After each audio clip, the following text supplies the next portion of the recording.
Bienvenidos a un nuevo análisis a fondo en PsychoShots, un podcast de la Clínica Psicológica Prometeo. Hoy la misión es, bastante clara, pero a la vez inmensa. Así es, y estoy muy emocionada de estar aquí para desmenuzar toda esta información. Vamos a tomar reportes clínicos recientes, datos epidemiológicos globales y los estudios más avanzados de neurobiología para entender qué es lo que realmente pasa en el cerebro y en el cuerpo humano con el tema que nos ocupa hoy. Exacto. Y el objetivo final siempre es aterrizar todo este conocimiento científico en herramientas prácticas, de esas que, digamos, marcan una diferencia real en la vida diaria para quienes nos escuchan. Totalmente, porque las fuentes que sustentan nuestra conversación de hoy provienen de un análisis integral verdaderamente exhaustivo. Sí, estamos hablando de documentos que abarcan desde la arquitectura molecular más microscópica de nuestro cerebro hasta la cruda realidad socioeconómica. Analizando el panorama a nivel global y con una lupa muy específica puesta en México. Así que, pues hoy entregaremos unas dosis rápidas, pero sumamente profundas, de psicología diseñada para transformar el bienestar. Es un privilegio estar aquí para desglosar y conectar todo esto, porque el tema central de hoy es la ansiedad. Ajá. Sin embargo, es vital hacer una distinción desde el primer segundo. No vamos a abordar la ansiedad entendida simplemente como, una preocupación pasajera por un examen o una junta de trabajo. Claro, o sea, no es solo estar nervioso. Justo. Los datos nos obligan a verla como un verdadero desafío crítico de salud pública. Es una condición que está redefiniendo por completo cómo la ciencia y la medicina entienden el bienestar en pleno siglo XXI. Esa distinción es fundamental, porque la palabra ansiedad se ha vuelto tan común que a veces parece, no sé, una simple moda léxica, ¿no? Sí, un término que se usa súper a la ligera en redes sociales. Pero cuando nos sumergimos en las cifras crudas, la narrativa cambia drásticamente. Deja de ser una queja cotidiana para revelarse como una crisis estructural. Absolutamente. Y para la audiencia, dimensionar el tamaño de este fenómeno creo que es el primer paso para desestigmatizarlo. Si conectamos esto con el panorama general, la evolución de los números es francamente reveladora. A ver, cuéntanos. La literatura epidemiológica nos muestra que justo antes de la crisis sanitaria global de 2020, ya se contabilizaban aproximadamente 301 millones de casos de personas viviendo con trastornos de ansiedad a nivel mundial. ¡Wow! 301 millones. Ya era una pandemia silenciosa. Totalmente. Sin embargo, la llegada del COVID-19 representó un punto de inflexión crítico que rompió todas las proyecciones. Solamente en ese primer año de contingencia, el mundo registró un incremento del 27.9% en los diagnósticos. Un salto de casi el 30% en 12 meses es una anomalía estadística gigantesca. O sea, no es un crecimiento orgánico, es una explosión literal. Sí, es un pico que los epidemiólogos no habían visto, y los reportes indican que este impacto no fue parejo. Claro, hubo sectores de la población que absorbieron el golpe de manera mucho más severa, ¿cierto? Así es. Las poblaciones más jóvenes y las mujeres fueron identificadas de manera muy consistente en todos los estudios internacionales como los grupos de mayor vulnerabilidad. ¿Por qué específicamente ellos? Bueno, en el caso de la juventud, el aislamiento social agudo durante etapas críticas del desarrollo exacerbó predisposiciones genéticas que quizá habrían permanecido latentes. Claro, les quitamos el contacto social justo cuando el cerebro más lo necesitaba. Exacto. Y por otro lado, al analizar el caso de las mujeres, la evidencia apunta a factores sistémicos. La sobrecarga desproporcionada de los roles de cuidado, la gestión del hogar y el trabajo a distancia durante la crisis, todo eso creó un caldo de cultivo perfecto para intensificar esta sintomatología de alerta constante. Pero a ver, si aterrizamos esos números globales y miramos el escenario específico en México, me parece que las cifras son igual de o incluso más impactantes. Son brutales. Según el reporte oficial de datos de salud mental gubernamental del año 2024, de las más de 303,000 personas que lograron acceder y buscaron atención especializada, el 52.8% lo hizo precisamente por trastornos de ansiedad. Más de la mitad de todas las consultas psiquiátricas y psicológicas. Es una locura. Para ponerlo en perspectiva para quienes nos escuchan, esto supera por muchísimo a la depresión, que representó apenas el 25.1% de esa demanda. Justo, estamos observando un fenómeno que afecta de manera implacable a la fuerza laboral, particularmente a las personas que se encuentran en su etapa más productiva, entre los 20 y los 49 años. Y lo que resulta más preocupante al analizar esto desde la óptica de la salud pública no es solo el volumen de personas afectadas, Sino la enorme brecha de atención que existe frente a esta demanda masiva, ¿verdad? exactamente. Las estimaciones oficiales sugieren que el 90% de la población en México que padece algún nivel de ansiedad clínica no recibe ningún tipo de atención especializada. Es un dato alarmante. Al observar la infraestructura del país, los datos indican que la asignación presupuestaria refleja una prioridad históricamente baja para la salud mental. En el año 2024, el presupuesto destinado a este rubro fue de apenas 1.3% del presupuesto total de salud. 1.3% suena, francamente, a un error, de redondeo, no a una estrategia nacional para la principal causa de consulta. Sí, en términos monetarios, equivale a unos 3.819 millones de pesos. Y para aportar perspectiva analítica a esta cifra, la Organización Mundial de la Salud recomienda a las naciones destinar entre el 5 y el 10% de su presupuesto sanitario a la salud mental. O sea, para que el país pudiera alcanzar siquiera el promedio de inversión que existe en la región latinoamericana, necesitaría triplicar inmediatamente ese gasto. Mínimo triplicarlo, sí. Ese 90% de brecha de atención se traduce en una realidad muy dura. 9 de cada 10 personas están navegando por crisis de pánico, insomnio y estrés crónico sin una sola red de apoyo profesional. Es un escenario profundamente doloroso y complejo. Pero para poder abordar soluciones necesitamos ir a la raíz y entender qué está ocurriendo internamente. Así que vamos a desmenuzar esta información desde la biología. Me parece perfecto. Para explicarlo de forma sencilla, digamos que imaginemos que el cerebro humano tiene instalada una alarma de incendios ultrasensible. Esa alarma es una estructura pequeña llamada amígdala. Que funciona como nuestro detector principal de amenazas. Exacto. Su trabajo a lo largo de la evolución ha sido evaluar todo lo que pasa a nuestro alrededor y disparar una respuesta inmediata liberando adrenalina si detecta peligro. Ajá. Y por otro lado tenemos los frenos de este sistema, que residen en la corteza prefrontal. Esta es el área encargada del pensamiento lógico, de regular los impulsos y de mandar la señal de, a ver, falsa alarma, es solo una sombra, no un león. Pero en la ansiedad patológica, esta comunicación fluida colapsa. La alarma suena sin parar y los frenos simplemente no responden. La analogía de la alarma y los frenos ilustra perfectamente el mecanismo estructural, y lo que la neurobiología añade a esa imagen es el detalle de la química cerebral que perpetúa ese fallo. A ver, entremos ahí. En un cerebro con ansiedad clínica observamos un desequilibrio muy específico y documentado. Por un lado, existe una disfunción evidente en el sistema del GABA. El GABA es nuestro principal neurotransmisor inhibitorio, ¿no? Exactamente. Es la sustancia química que le dice a las neuronas que se calmen, que disminuyan su ritmo. En la ansiedad, los niveles de GABA o su capacidad de enviar señales se desploman. Ya. Y en contraparte, se observa una hiperactividad del glutamato, que es el neurotransmisor excitador por excelencia. Básicamente, el cerebro se queda sin líquido de frenos y con el acelerador pegado al fondo. Es una excelente forma de verlo. Hay una carencia de relajación acoplada a un exceso de estimulación eléctrica. Y el cuadro se complica muchísimo cuando introducimos el factor del estrés crónico. Porque el cuerpo reacciona a eso físicamente. Sí. Un cuerpo en constante estado de alarma libera de manera persistente una hormona llamada cortisol.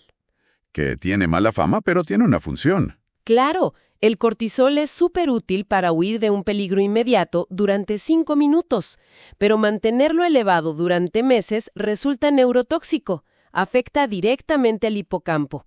Que es la región del cerebro encargada de la memoria y el aprendizaje. Justo. La cual nos ayuda a distinguir entre un contexto seguro y uno genuinamente peligroso.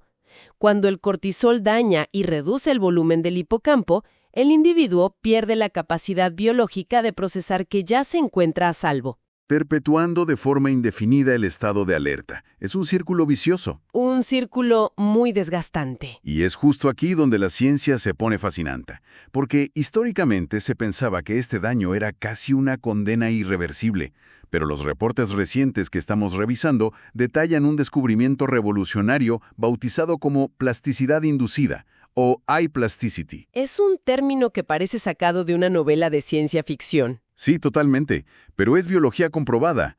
¿Cómo es que funciona exactamente este proceso de recablear físicamente un cerebro que lleva años dañado por el estrés? Lo que ha sacudido el campo de la neurobiología es la comprensión profunda del receptor TRKB. Este receptor es la puerta de entrada para el factor neurotrófico derivado del cerebro, o BDNF por sus siglas en inglés. Para visualizar el BDNF, podemos pensarlo como una especie de fertilizante ultrapotente para el cerebro, ¿verdad? Sí, es la proteína responsable de hacer que crezcan nuevas conexiones neuronales y de mantener sanas a las ya existentes. Ok. Durante décadas, el consenso médico asumía que los medicamentos antidepresivos y ansiolíticos funcionaban exclusivamente corrigiendo desbalances químicos, como elevar los niveles de serotonina de forma mecánica. La famosa teoría del desbalance químico. Así es. Sin embargo, la investigación de vanguardia ha demostrado que estos fármacos e incluso algunos compuestos psicodélicos de acción rápida que se están estudiando actualmente logran unirse directamente a una región específica de este receptor, TRKB. Interactuando con el colesterol de la membrana celular. Pero, a ver, hagamos una pausa ahí. ¿Por qué es tan relevante esa unión química específica? ¿Qué detona dentro de la cabeza de una persona? Esa unión es precisamente el interruptor que enciende la iPlasticity. Al activarse este receptor de esta manera novedosa, se abre una ventana temporal en el cerebro adulto. Una ventana de oportunidad. Sí, durante este periodo, las redes neuronales recuperan un estado de plasticidad y flexibilidad estructural que normalmente solo vemos en el cerebro de los niños o los jóvenes. ¿Es como volver a la infancia neurológica por un momento? Exacto.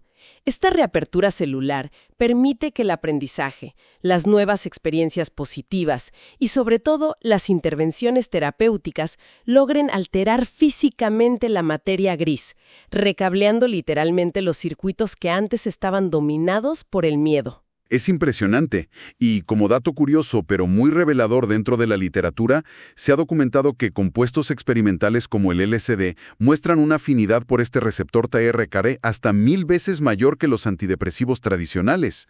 1000 veces mayor. Es un dato fuertísimo. Y esto está arrojando muchísima luz sobre los mecanismos biológicos necesarios para inducir cambios rápidos y sobre todo duraderos en los trastornos de ansiedad. Totalmente. Entiendo. Pero, espera, si el medicamento lo único que hace es abrir esta ventana química para que el cerebro vuelva a ser altamente moldeable, Ajá. ¿qué pasa si el paciente sigue inmerso en un ambiente de trabajo altamente tóxico o en una relación abusiva durante 6 semanas? ¿El cerebro podría recablearse para sentir aún más miedo? Ese es, sin lugar a dudas, uno de los puntos más críticos del tratamiento moderno. La plasticidad inducida no distingue entre un aprendizaje positivo y uno negativo. O sea, solo hace que absorbas mejor lo que sea que esté pasando. Simplemente vuelve al cerebro más susceptible a su entorno. Si abrimos esa ventana de flexibilidad neurológica mediante fármacos, pero el individuo permanece en un ambiente que genera terror constante sin ningún tipo de apoyo psicológico, el riesgo de consolidar aún más las vías del trauma es real. Es un riesgo enorme. Por eso, el medicamento jamás debe verse como una cura mágica o aislada. Su verdadera función es crear las condiciones biológicas óptimas para que el trabajo terapéutico, la reestructuración del entorno y el aprendizaje de nuevas herramientas cognitivas logren modificar la estructura cerebral de manera positiva y definitiva. Es decir, la pastilla prepara el terreno, pero la terapia es la que construye la nueva casa. Qué buena forma de resumirlo. Es espectacular entenderlo así. Y alejándonos un poco del cerebro tradicional, los documentos también hacen mucho énfasis en factores que no solemos asociar inmediatamente con la mente. Hablan de un componente genético complejo y del famoso segundo cerebro. Sí, la visión moderna de la ancianidad es 100% integral. Desde la perspectiva genética, sabemos que es una condición poligénica, Los estudios de asociación a genoma completo, que analizan el ADN de cientos de miles de individuos, han identificado al menos 51 loci genéticos vinculados al riesgo de desarrollarla. Y solo para aclarar ese término técnico para la audiencia, cuando decimos loci genéticos, podríamos entenderlo como códigos postales específicos dentro de nuestro mapa de ADN. Es una analogía muy precisa. No existe un único gen de la ansiedad que se encienda o se apague. Más bien, existen múltiples de estos códigos postales o regiones en el ADN que sumados crean una carga genética de vulnerabilidad. Y pasando al concepto del segundo cerebro, nos adentramos en el fascinante mundo del eje intestino-cerebro.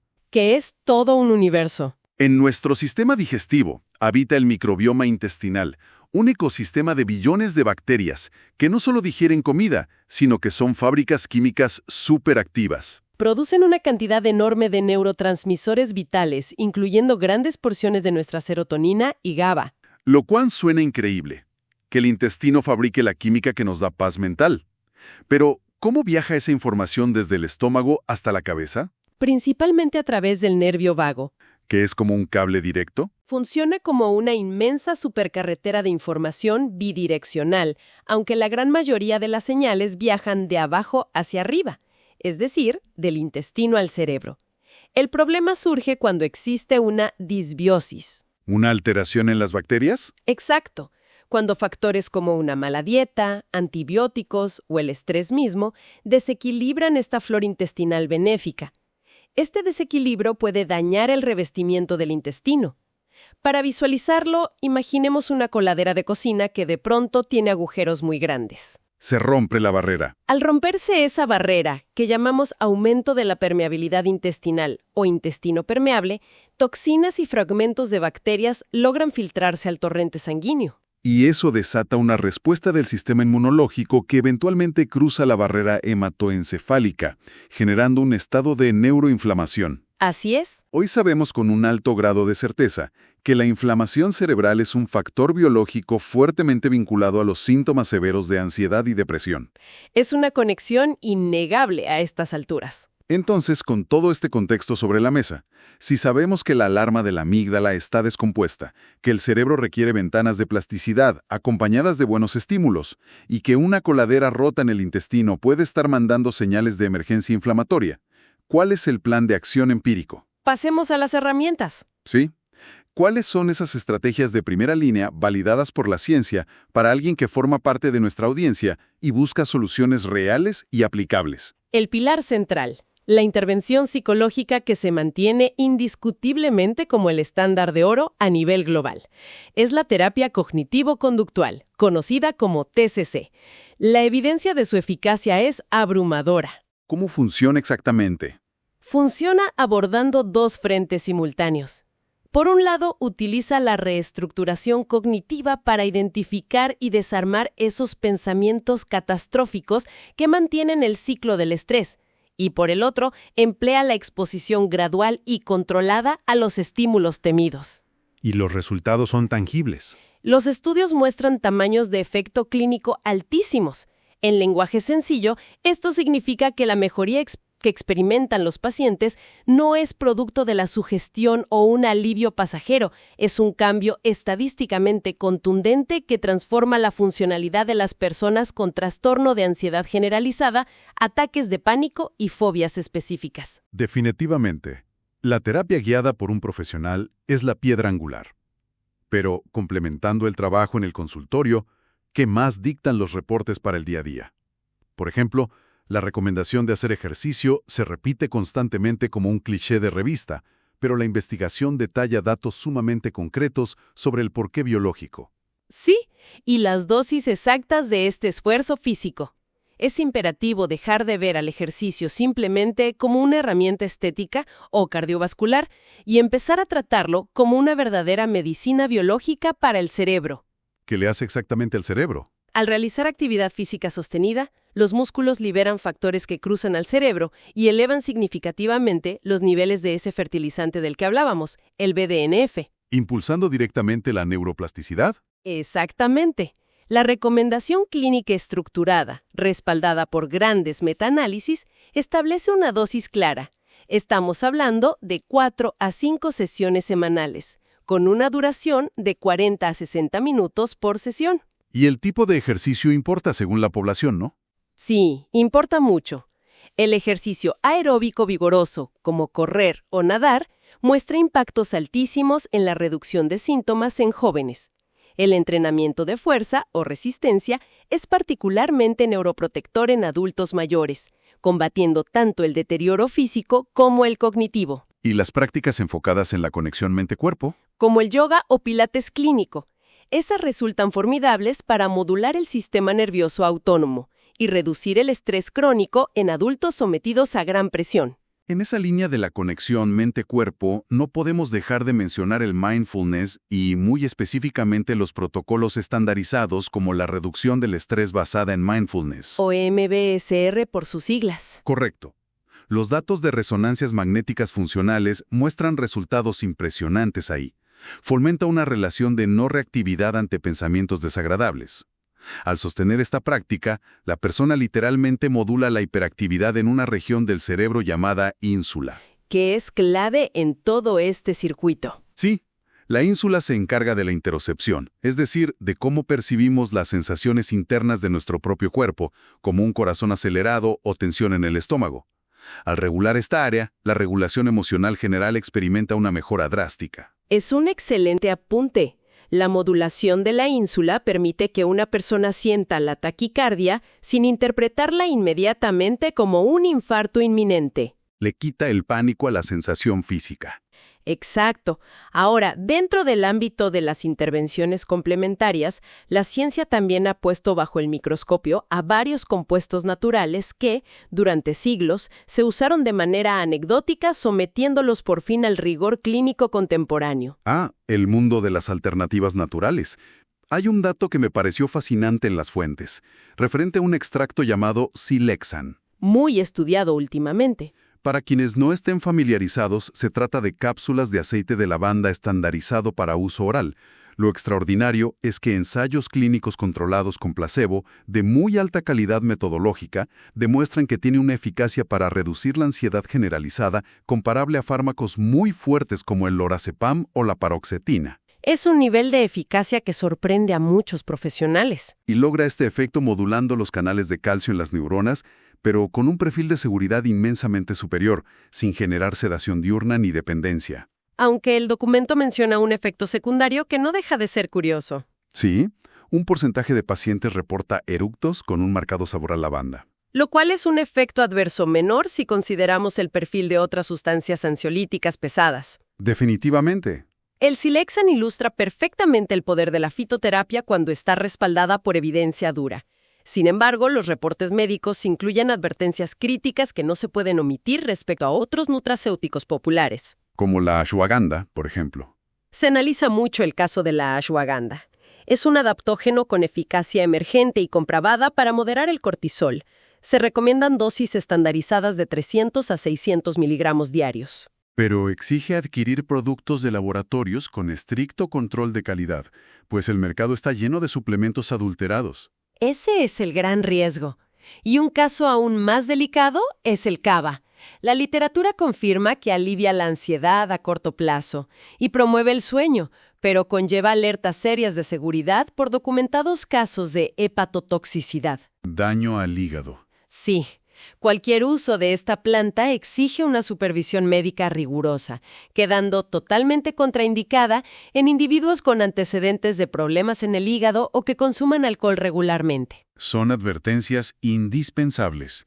Es vital desterrar el mito de que por ser naturales es inherentemente seguro. Todo requiere responsabilidad y criterio clínico. Totalmente de acuerdo. Mencionabas hace un momento el tiempo necesario para el recableado cerebral con los antidepresivos, lo cual resulta un excelente puente para abordar una de las dudas más recurrentes que surgen en torno a este tema.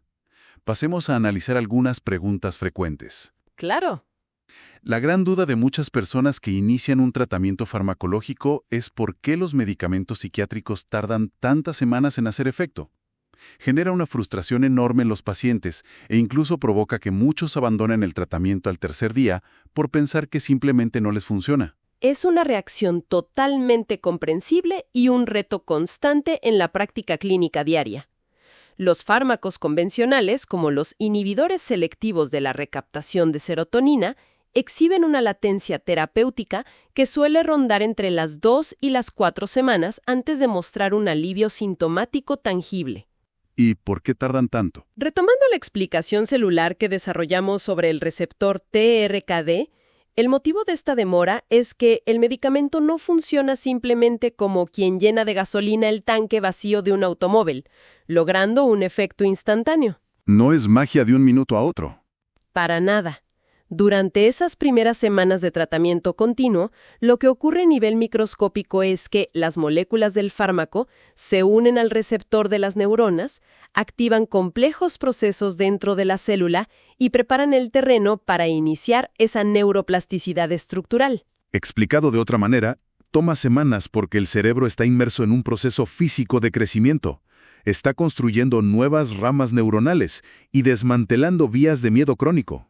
Es un trabajo arquitectónico lento, no un simple interruptor de luz. Entenderlo como una obra de remodelación biológica y no como un botón de apagado automático cambia por completo la perspectiva de paciencia que requiere el proceso. Definitivamente ayuda al apego al tratamiento. Vamos a otra gran incógnita que surge a menudo para la audiencia.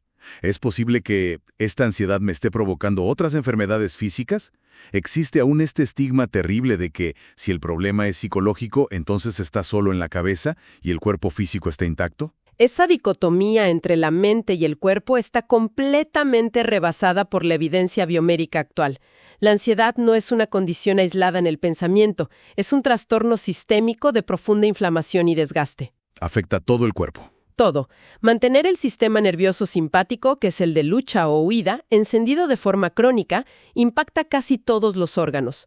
Aumenta la resistencia vascular, elevando la presión arterial de forma persistente. Lo que a su vez acelera el desarrollo de enfermedades cardiovasculares. Claro, la cascada inflamatoria que mencionamos previamente deteriora el metabolismo celular. Y los datos muestran un impacto muy crudo en condiciones neurológicas crónicas. Como el Parkinson, que se menciona en los reportes. Sí, en pacientes que sufren la enfermedad de Parkinson, por ejemplo, los estudios revelan que la ansiedad clínica llega a afectar hasta un alarmante 49% de los individuos. Es altísimo. Esta comorbilidad no solo causa sufrimiento emocional, sino que exacerba significativamente sus síntomas motores, como los temblores y la rigidez, mermando su calidad de vida a un ritmo mucho más acelerado que en pacientes sin ansiedad. Queda claro que es un impacto sistémico brutal, un desgaste en cadena por todo el organismo. Y llevar un cuerpo en este estado de emergencia permanente nos conduce a la tercera gran interrogante, que creo que resuena profundamente en gran parte de la comunidad económicamente activa. El tema laboral. Exacto. ¿De qué forma está impactando todo este desgaste neurológico e inflamatorio en el mundo laboral?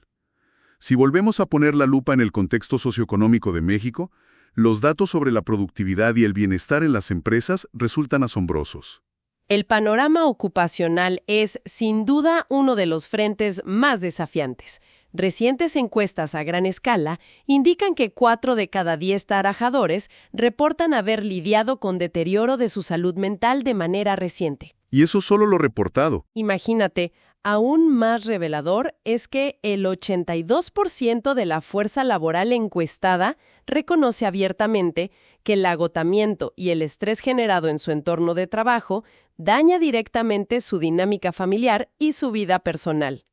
Y traducir este sufrimiento humano a métricas económicas arroja cifras que deberían paralizar a la industria. La ansiedad no tratada, el estrés crónico y el presentismo laboral en México generan costos indirectos por baja productividad y gastos de atención secundaria, estimados en más de 100,000 millones de pesos cada año. Es una fuga de capital enorme. Este entorno propicia la pérdida acumulada de más de 1 millón de días laborales anualmente.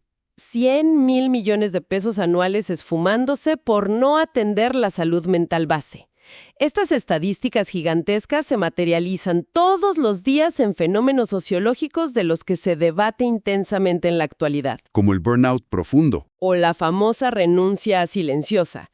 Analizándolo desde lo que hemos platicado, esta renuncia silenciosa no es pereza. Es casi un mecanismo biológico de supervivencia para conservar energía en un entorno que resulta agotador. Y no es una coincidencia que esto explote en lugares como México, que ostenta el dudoso récord de ser uno de los países con las jornadas laborales más largas e inflexibles de toda la OCDE. Entornos con horarios extenuantes, desconexión nula, liderazgos deficientes y falta de apoyo estructural operan básicamente como incubadoras perfectas a gran escala para este tipo de crisis de salud pública. Es una tormenta perfecta.